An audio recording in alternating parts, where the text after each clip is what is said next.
Pam, if you're there, can you hear me? I can hear you. I can hear you.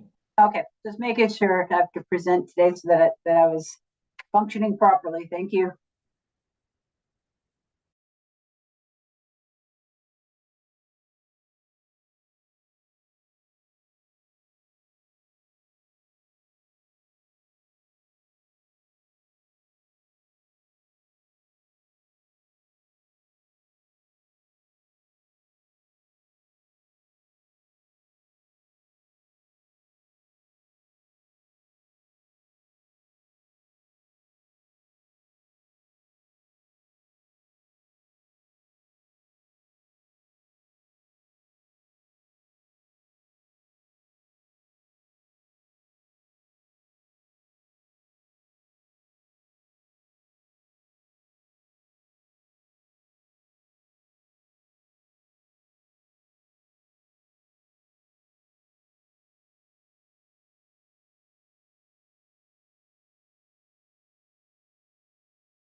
Morning, I'm Mark Blank, and today is Wednesday, June 12th, 2024, and this is the Commissioners' Weekly Meeting.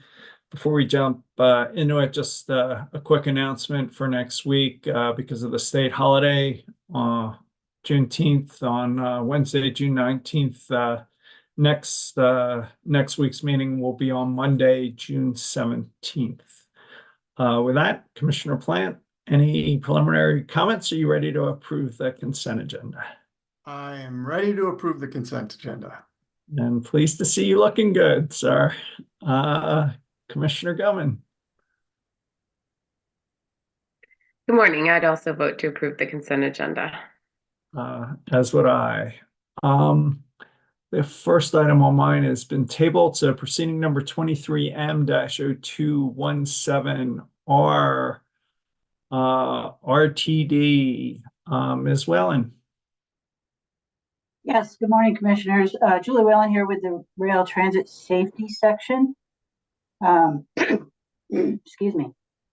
On June 6, 2024, staff submitted the quarterly summary report for corrective action plans, CAPS, that resulted from accident investigations, audits, or hazard analysis on RTD light rail and transit control property that occurred from January 1st, 2024 through March 31st, 2024. Staff's report summarizes 6 new CAPs for commission approval for monitoring through to closure and 2 CAPs that are recommended for closure. The report includes a total of 25 CAPs that are either open or are being recommended for closure. By Rule 7347, RTD is required to develop a CAP that results from any investigation, hazard findings from safety reviews, and any safety condition reported to RTD. The new CAPs. During the January 2024 to March 2024 timeframe, there were 6 new CAPs issued. 4 were issued as a result of accidents as follows. CAP 01-0123-2024 resulted from an accident reported when an LRV derailed over a switch in the Elati yard. A student operator was asked to move a 4-car consist. While making this move, the operator was asked to allow mechanics to remove one of the cars from the consist. The operator threw the switch that the consist was coupled over. When making the move, the LRV derailed, causing damage to the hydraulic fitting, resulting in a small quantity of hydraulic oil on the rails and ties. There were no additional damage or injuries. The second CAP is CAP 01-01-24-2024, resulted from an accident reported when an LRV derailed on the main line by the Hamden High Rail pad. The LRV began shedding wheel/tire components between Louisiana Pearl Station and University Station, excuse me, and the operator noticed performance issues. By the Colorado Station, wheel/tire components were being shed at an increasing rate. Operator contacted control, asking about train issues reported from the previous operators, and none were reported. Operator continued southbound from Colorado to Yale Station with significant performance issues, and just south of Yale Station experienced a catastrophic failure of one wheel tire assembly. Another tire was also affected. There were no injuries. There was significant damage to the alignment infrastructure, rolling track, and the wheel structure of the LRV. The third CAP, CAP 01-02-13-2024, resulted from an accident reported when a contractor, Lorem, was conducting rail grinding on the consolidated mainline flyover on B-track, going approximately 4 to 5 miles per hour, when the rear axle of the tractor unit of the tractor trailer grinding system shifted, resulting in a derailment. There were no injuries. CAP 4, CAP 01-02-29-2024, resulted from an accident reported when a service and cleaning employee was entering the wash bay with an LRV. The LRV made contact with the arm from the wash machine that wasn't fully retracted, causing damage to the LRV. There was no injuries, tows, or police response, obviously. 2 caps were issued as a result of a reported hazard as follows. Cap 01-01-19-2024 resulted from a hazard reported when maintenance of way MOW crew moving replacement rail sticks via cart system from Bayot Yard to Southeast Corridor. As the towing vehicle was climbing the Broadway flyover, carts number 2 and number 3 of a 3-cart system broke loose from cart 1 that was connected to the towing vehicle. Carts 2 and 3 rolled freely from the flyover back into Broadway Station, carrying 8 rail sticks into the station. The cart stopped near the North High Block, the ADA ramp, in the station. No injuries were reported. And the second cap related to a hazard is actually the same event, but cap 02-01-19-2024. When investigating this accident, video shows an MOW worker standing on the running board outside of a moving high rail vehicle. There are also caps reviewed for verified and reviewed for closure during this time period. Staff has been working with RTD to review documentation and verify the implementation of the existing open caps to determine if any have been completed and can be closed. Staff verified cap actions through discussions with RTD safety personnel for the following caps. Cap 01-0627-2023 and cap 01-1108-2023. And the review of the documentation shows that RTD has completed the required elements for these caps. Based on this review, well, I guess at this point I'll pause in here and ask if there's any questions or if you'd like my recommendations. Yeah, if you can go to your recommendations, that'd be great. Okay. Staff recommends that the commission approve the monitor to closure of cap 01-19-2024, cap 02-01-19-2024, cap 01-01-23-2024, cap 01-01-24-2024, cap 01-02-13-2024, and cap 01-02-29-2024, and approve for closure cap 01-06-27-2023 and cap 01-1108-2023. Commissioner Plant, I agree with the recommendation. Commissioner Gilman, Thanks. I also agree.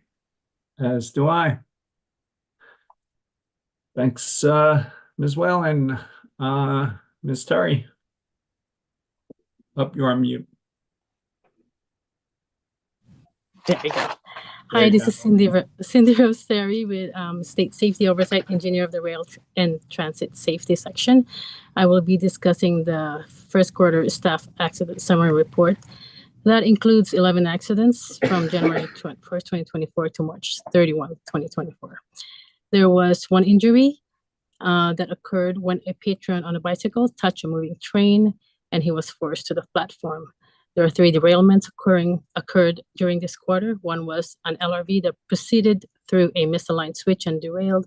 The second derailment occurred north of Hampden Overpass when the LRV began shedding its wheel components and eventually experienced a catastrophic failure. And the third one was RTD's contractor's rail grinder truck derailed while performing rail grinding operations. The other accidents are just automobile accidents and are minor. So staff has reviewed the accident reports for the first quarter of 2024 and finds that they have been completed in accordance with Rule 7349. So unless you have any questions, I will go ahead with my recommendation. That'd be great. Staff recommends that the commission formally adopt the investigation report submitted by the Regional Transportation District Light Rail. Commissioner Plant, I agree with the recommendation. Commissioner Gilman, I also agree. Sorry, my internet's not doing great, so I just shut off my video for a moment. No worries, as do I. Thank you. Ms. Terry, Ms. Sava, your piece. Good morning, Commissioners. Jessica Sava with the Rail Transit Safety Section. On June 6, 2024, staff submitted a summary report for 42 hazards involving RTD light rail vehicles in transit-controlled property that occurred from January 1st, 2024 to March 31st, 2024. Staff report summarizes the hazards and reported red signal violation. Staff provided an analysis of the RTD hazards. There were 38 hazards, including 4 of those being the red signal violations. All 4 red signal violations required a corrective action plan, and 1 hazard required a cap. Staff has reviewed the hazards reported for the first quarter of 2024 and finds they have been completed in accordance with Rule 7350. This report is for information only. No commission action is required for any of the events in this report. Do you have any questions? Otherwise, I don't have anything else. Thank you. Commissioner Plant, any questions or comments? I have no questions. Thank you for the report and appreciate all the work. Thank you. Commissioner Goodman? No questions. Thanks, Ms. Sava. Nor do I. Thanks to you and thanks to the team. And just one comment before we leave RTD. Given all the press on the slowdowns in RTD, I've asked the team to brief us on this at our next CWM on Monday. Dr. Fishaber, anything you'd like to add? I could give you some briefing now if it would be helpful. Sure. Yeah, go ahead. Far away. I was not expecting it now, but go ahead. I have to keep you all on your toes. So all right. The issues that RTD is experiencing right now along the Southeast corridor are the result of the corrective action plan that the commission issued for the 19th and Stout rail that had gotten to a point that it was condemned. After that emergency request to replace the rail, the corrective action that the request that we put out to RTD was to provide corrective action steps that they could take to ensure that they do not let the rail get to a point of condemnation anymore. As part of what they are doing and will be filing with us shortly is the final mitigations for that corrective action. They have taken their corridors now, and where they had much longer segments before, they now have much smaller segments they're dealing with, and that's why we're seeing a number of locations where they're having to place slow orders where they didn't necessarily have to do that before. We've been checking the track inspections over the last year, and they have been performed. There's a couple we're looking at any orders that came out of any issues that they found, but that is generally what is happening at the moment. So they're complying with the commission corrective action plan, and they're finding more than they had originally. So do you expect these slowdowns to continue for an extended period of time, or do you think they'll start reducing in terms of duration and amount of spots that are affected, or we just don't know?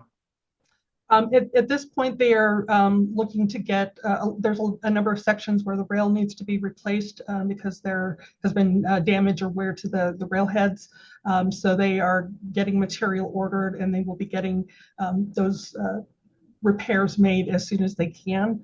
But it may take a little bit of time to get all the rail ordered that they need. So we should expect this to be the condition for a while, but no end date in sight at this point. Commissioner Plank, questions for Dr. Fishaber? No questions. Thanks for the briefing. Commissioner Gilman? No, thank you, Dr. Fishaber, for the update on that. Very much appreciate it. I don't have any more questions at this time. All right. Well, thanks, Dr. Fishaber, and we'll see if there's more to report next week, but greatly appreciate it. We'll be able to provide an update for you next week as well. Thank you. Proceeding number 22A-0230E, Mr. Eden, Mr. Sarah, Black Hills Clean Energy Plan and Res. Yes, thank you. Good morning, Commissioners. I'm Michael Eden with your advisory staff. This morning, I'll be presenting an unopposed motion that was filed on Monday, June 10th. But first, I'll provide a little bit of background for the listening public. This proceeding is Black Hills, Colorado Electric's Electric Resource Plan and Clean Energy Plan. We're in phase 2 of this proceeding, in which the parties evaluate various potential resource portfolios. Black Hills filed its 120-day report on April 17th, 2024, setting forth the company's preferred portfolio of generation resources, as well as several other alternative resource portfolios. On June 3rd, several interveners in this proceeding filed comments on the company's 120-day report. The deadline for Black Hills to file its response to these intervener comments is this coming Monday, June 17th. In addition, per the Commission's Phase 1 decision, Black Hills is also required to file its proposal for Stakeholder Performance Incentive Mechanisms, or PIMs, on Monday, June 17th. This brings us to the unopposed motion that the company filed on Monday, June 10th. In the unopposed motion, Black Hills seeks a 45-day extension of Monday's deadline to file a stakeholder PIM proposal. Black Hills argues that this extension is appropriate for several reasons. For instance, Black Hills notes that several parties have requested that the company run new modeling and consider alternative generation projects. The company states that it is considering these recommendations and thus is uncertain as to the precise projects that will ultimately be approved and subject to the stakeholder PIM. Similarly, Black Hills argues that it has been concentrating on addressing the parties' comments to the 120-day report and thus needs additional time for the stakeholder PIM proposal. Black Hills states that it will conduct additional modeling, but that this will take some time. The company argues that it will be able to engage with the parties regarding the PIM on a more informed basis after it receives these modeling results. So in short, Black Hills asks that the Commission extend the deadline for the company to file its stakeholder PIM proposal by 45 days so that the new deadline is August 1st, 2024. The company further asks that the Commission waive response time to the unopposed motion. The deadline for Black Hills to file its response comments regarding the 120-day report will remain unchanged. I have a recommendation on this matter, but I'll pause for any questions. No, I think we'd welcome your recommendation. For the reasons set forth in the unopposed motion, advisors recommend granting the unopposed motion and extending the deadline by 45 days so that Black Hills stakeholder PIM proposals are due August 1st, 2024. The associated PIM deadlines, for example, when parties file responses to the PIM proposal, should also be extended accordingly. We further recommend waiving the response time to the unopposed motion. Commissioner Plant? I agree with the recommendation. Commissioner Gilman? I also agree. As do I, and appreciate the utility working with the parties to address their concerns. And that can be an ABC decision, Mr. Eden. So thank you. Big day for you, Mr. Eden. Proceeding number 24A-0140E, Public Service Company of Colorado CPCN applications for a couple facilities. Yep. I'm still Michael Eden with your advisory staff. And so to provide some context for this proceeding, in this case, Public Service Company of Colorado seeks approval of a Certificate of Public Convenience and Necessity, or CPCN, for the Rocky Mountain Project and a CPCN for the Arroyo 2 project. The Rocky Mountain Project is a 325 megawatt solar plus storage facility, and the Arroyo 2 project is a 335 megawatt solar facility. A hearing in this proceeding is currently scheduled for this coming Monday, June 17th. The topic for discussion today is the unopposed motion to approve a comprehensive settlement agreement and the motion to vacate the evidentiary hearing that the company filed last Friday, June 7th. Public Service, trial staff of the Commission, and the Office of the Utility Consumer Advocate each join the settlement agreement. The remaining parties, the Colorado Energy Consumers and Climax Molybdenum Company, do not oppose but do not join the settlement agreement. We don't need to get into the substance of the settlement today, but settling parties make several procedural requests for your consideration and vote. First, the settling parties request that the Commission waive response time to the unopposed motion to approve the settlement agreement and the unopposed motion to vacate the evidentiary hearing. Second, the settling parties request the Commission vacate the evidentiary hearing scheduled for June 17th, as well as the remaining procedural schedule. In addition, the settling parties recommend that in lieu of an evidentiary hearing, the Commission should submit any written questions it has regarding the settlement and establish a deadline for the parties to respond to those questions. Aside from these requests, the advisors and counsel note that the settling parties have not filed settlement testimony nor indicated that they plan to do so. Similarly, the settling parties do not include with their request to vacate the hearing a corresponding request to admit into the record all pre-filed testimony and exhibits. In brief, the issue before the Commission this morning is simply how to proceed now that an unopposed comprehensive settlement agreement has been filed. I can provide additional information if you would like, or I'm prepared to offer some recommended procedural steps. Yeah, if you could give us your recommended procedural steps, that'd be great. Advisors recommend that the Commission waive the remaining response time to the motion to vacate the evidentiary hearing and vacate the remaining procedural schedule, including the June 17th evidentiary hearing, as requested. Given the unopposed comprehensive settlement agreement, in this instance, an evidentiary hearing is unnecessary. While we recommend granting the motion to vacate the evidentiary hearing, the Commission should decline to adopt at this time the suggestion to issue written questions to the settling parties. Rather than issuing written questions, we recommend that the Commission direct Public Service and invite any other party to file testimony supporting the settlement agreement by June 26, 2024, and explain why the settlement is in the public interest and why it is a just and reasonable resolution of the issues in this proceeding. The settlement testimony should also include, among other things, whether there is any opposition to a Commission finding that the noise and electromagnetic field levels for the Rocky Mountain and Arroyo 2 projects are reasonable and require no further mitigation. As I referenced earlier, the parties have not yet requested to admit into the record all pre-filed testimony and exhibits. Assuming you agree to vacate the evidentiary hearing, the Commission should encourage the parties to move to admit all pre-filed testimony and exhibits and file witness affidavits for all the testimony. And finally, advisors recommend that the Commission take up the motion to approve the settlement agreement after reviewing the settlement testimony.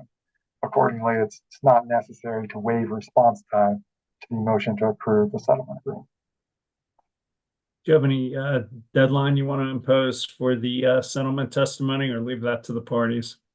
We were thinking June 26, 2024, which would be 2 weeks from today. Well, appreciate having the hearing time back, and pleased to see the parties work out their differences. Commissioner Plant? Yeah, thanks. I agree with the recommendation. Commissioner Gilman? I also agree with your recommendations, Mr. Eden. And as do I, and that can be an ABC decision, granting the motion to vacate and adopting your recommendation. So thank you, Mr. Eden. Thank you. Commissioner Plant, any final thoughts before we adjourn? I do not have any final thoughts. Thank you. Commissioner Gilman? Nothing additional, thanks. With that, we're adjourned. And again, next Monday, 9 a.m., June 17th, to adapt to the state holiday. With that, we're adjourned. Thanks all.